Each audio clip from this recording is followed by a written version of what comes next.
Hey, how's it going? In today's video, we're addressing a major question in the Naruto and Boruto franchise. Who is the child of prophecy? What does that mean? And how will this affect the future of the Boruto series? This video will contain some light spoilers for Boruto 2 Blue Vortex, so if you're not caught up, you have been warned. With that being said, let's get started.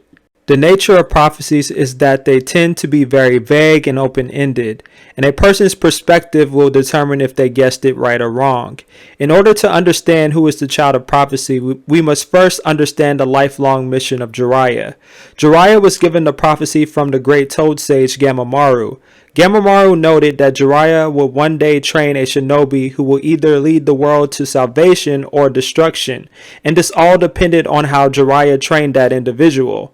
After hearing these words, Jiraiya would make it his life mission to not only change the shinobi world, but also to provide the child of prophecy the necessary tools and training they needed to accomplish this task. Jiraiya originally thought that the individual he was looking for was Minato Namikaze. During his last conversation with Tsunade before he left to investigate pain in the Rain Village, Jiraiya stated that Minato was a once-in-a-generation prodigy. He truly believed there would never be another person like Minato to come in existence in the world. Minato was talented and very strong, yet he always remained humble towards his friends and comrades.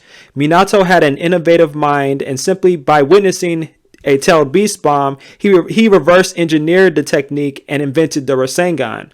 Not only that, he mastered the second Hokage's flying Raijin technique and took it to the next level. Jiraiya had great respect for Minato, even going as far as learning the Rasengan himself. Rarely have we ever witnessed in this franchise a teacher learning a technique from their student. And Jiraiya's respect for Minato was well placed. Minato was a natural leader.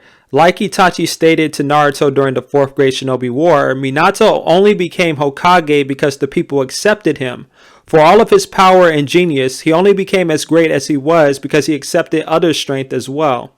He not only became the hero of the 3rd Great Shinobi War, but Hiruzen Sarutobi chose him to be the 4th Hokage as well. Surely in Jiraiya's eyes, he had to have been the child of prophecy. It wouldn't be too long after this, though, that tragedy would strike the village, and Minato would have to make the ultimate sacrifice, entrusting the future to his son Naruto. Minato's death greatly affected Jiraiya, who regretted not being able to save his student. Jiraiya had to have come to the realization that Minato was not the child of prophecy. During the 2nd Great Shinobi War, Jiraiya met a small group of orphans. Jiraiya felt a certain connection to these orphans and decided to take them in. There could be a number of reasons why he decided to take care of these kids. Maybe he felt he owed them since the Leaf Village used the Rain Village as a battleground, or maybe just to toughen them up in a harsh society. One of these kids stuck out to Jiraiya in particular, and that was Nagato. Nagato was not like the other kids. He held a special power, the Rinnegan. Jiraiya seeing Nagato with the Rinnegan led to Jiraiya making the mistake in thinking that he was the reincarnation of the Sage of Six Paths. Seeing those eyes in Nagato reinforced the idea in his head that Nagato was the child of prophecy that Jiraiya had been searching for.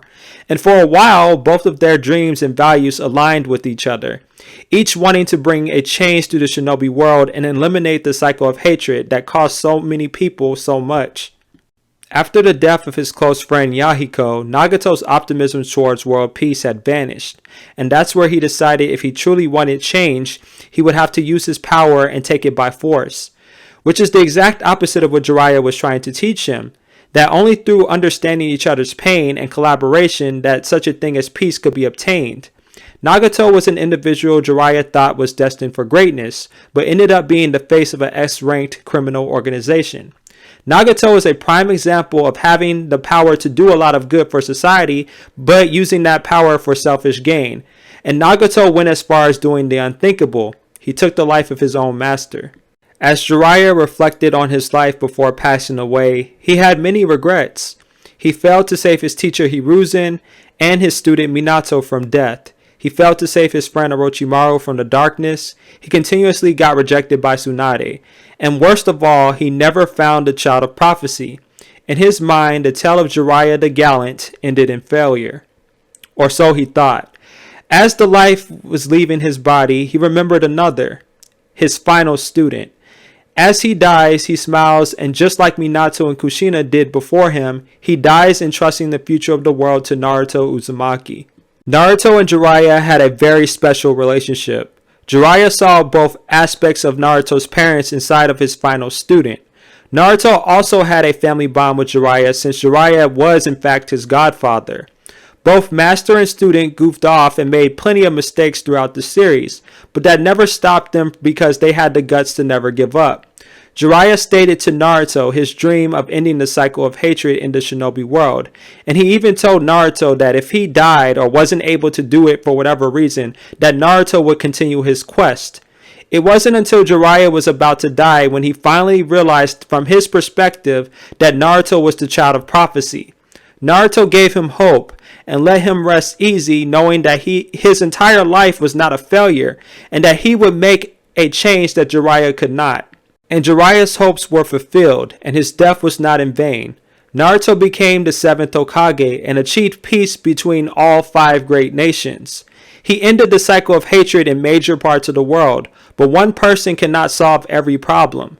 Naruto also changed major characters' perspectives and encouraged them to walk better paths, some of those characters being Kurama, Nagato, Sasuke, and Obito.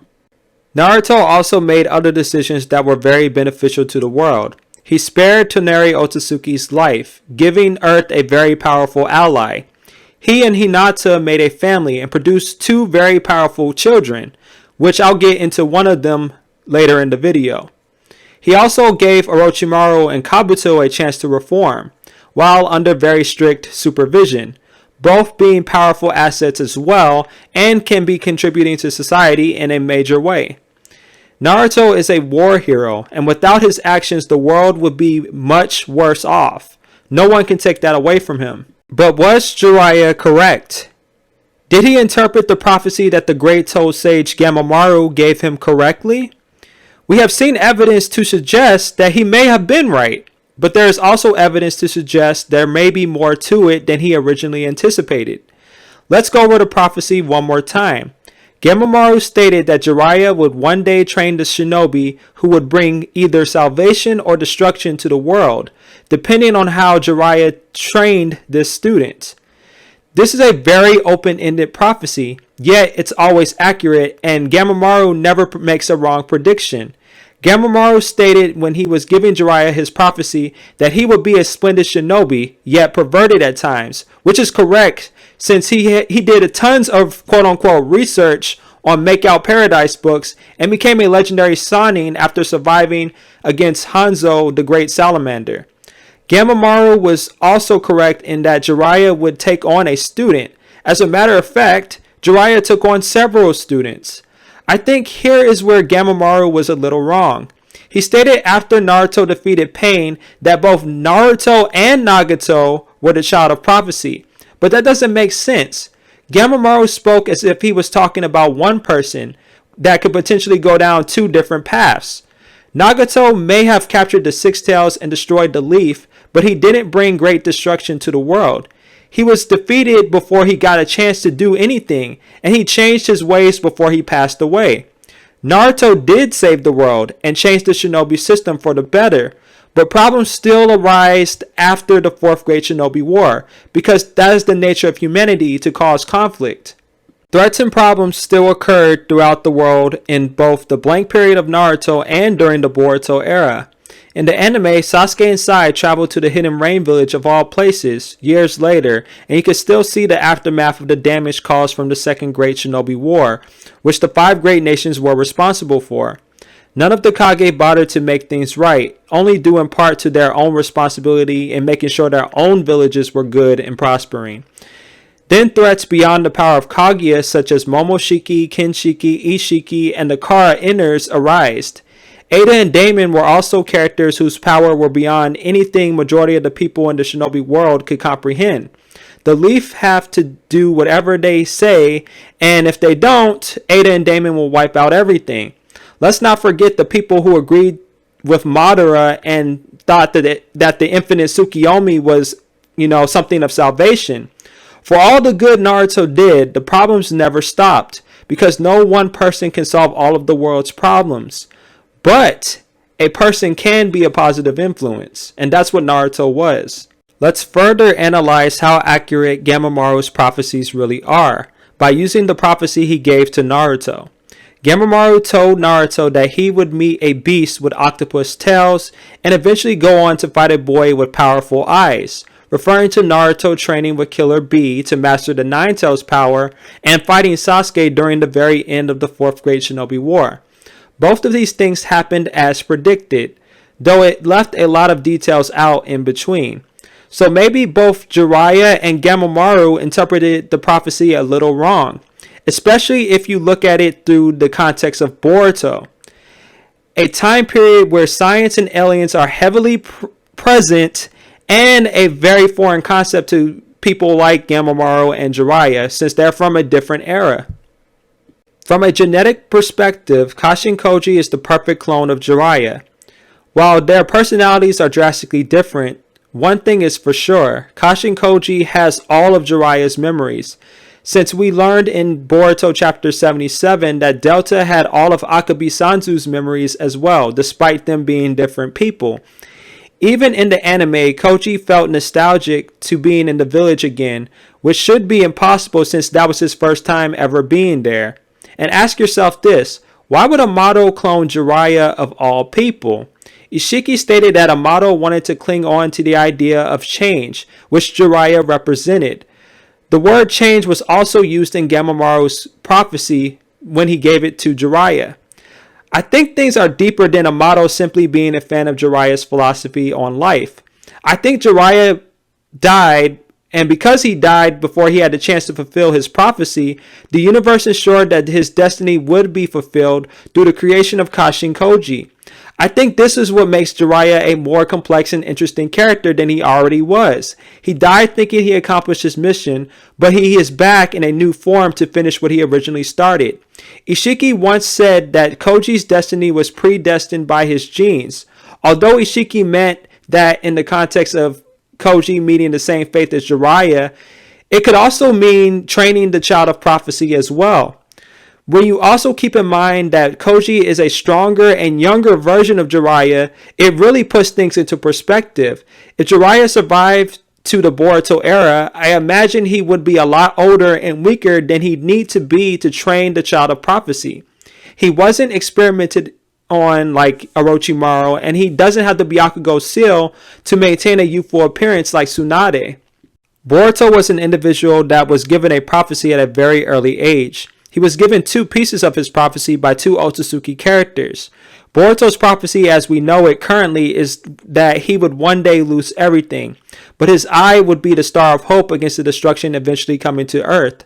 We know he lost everything because of Ada's Senringan, and we know the Jogan is the eye that will face an unstoppable force someday. I think Gamamaru's prophecy is the 3rd and final piece of Boruto's own prophecy, and here is why. There was no way that Gamamaru could interpret the idea of Jiraiya dying and technically coming back as a clone of his former self. He also had no way of knowing about omnipotence, which altered Boruto and Kawaki's lives, meaning they both technically have the life of Boruto. Because there are 2 people inhabiting one life from a literal and metaphorical perspective, it makes perfect sense why Gamamaru would say Jiraiya, or rather Koji's disciple, has the potential to either bring change or destruction to the shinobi world, because 2 different people inhabiting the life of one person could lead to 2 different paths in life. I believe Boruto's full prophecy is that he would lose everything, but he'll be trained by a great shinobi, and his eye will be the star of hope against the destruction that is coming to pass. The anime even foreshadowed everything from the very beginning. Boruto actually takes an interest in Jiraiya after learning of his existence through Hinata. He even goes as far as to asking Sasuke about Jiraiya, where he learns that not only did Jiraiya have a profound influence on Naruto's life, but Minato's life as well. Jiraiya influenced 2 generations of Boruto's family. Jiraiya also molded Naruto into the shinobi he was in the modern day, teaching him what it truly meant to be a ninja. And since Jiraiya's destiny and Koji's are intertwined, it only makes sense that Koji and Boruto would work together. If you think about it, Boruto has traits from all three students Jiraiya originally thought were the child of prophecy. He is an Uzumaki and has a powerful dojutsu like Nagato. He is highly intelligent and innovates a lot of already existing jutsu like his grandfather Minato. And he has the guts to never give up like his father Naruto. All three of Jiraiya's apprentices are the precursor to Boruto. It's almost as if Jiraiya was training these particular three, and Koji, having access to these memories, was preparing Koji for this moment. Koji being the symbol of change, and Boruto being the symbol of hope, working together will fulfill the prophecy Jiraiya set out to accomplish many years ago. Shinobi such as Minato, Naruto, and even Jiraiya himself have paved the way for this to happen. But like Jiraiya told Sasuke during the time slip arc, a novel is a lot more interesting if you don't know how it ends.